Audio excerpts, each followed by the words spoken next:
શહેરના RV Desai road ઉપરથી એક કોમ્પ્લેક્સમાંથી મોટરસાયકલની ચોરી કરનાર ઇસમને વડોદરા ક્રાઇમ બ્રાન્ચની ટીમે ઝડપી પાડ્યો। વડોદરા ક્રાઇમ બ્રાન્ચે પોલીસ પેટ્રોલિંગ દરમિયાન મેળવેલી માહિતીના આધારે પાણીગેટ અજબડી મિલ રોડ પરથી શંકાસ્પદ પેશન મોટરસાયકલ સાથે રિકેશ ઉર્ફે રાજા ભરતકુમાર ચુંગાની ઉંમર 32 વર્ષ રહે લક્ષ્મી પાર્ક સોસાયટી જૂના આરટીઓ પાછળ વારસિયા વડોદરાને પકડી પાડ્યો હતો। સદર ઇસમ પાસેથી મેળવેલી મોટરસાયકલના પેપર્સ કે માલિકી અંગેના કોઈ આધાર પુરાવા ન હોય। સઘન પૂછપરછ દરમિયાન આ ઇસમે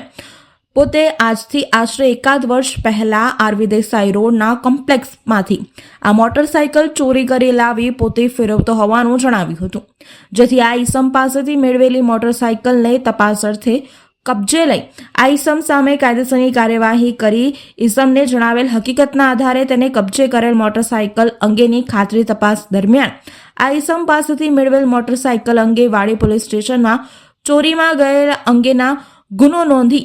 હોવાનું આગળની કાયદેસરની કાર્યવાહી હાથ ધરવામાં આવી છે।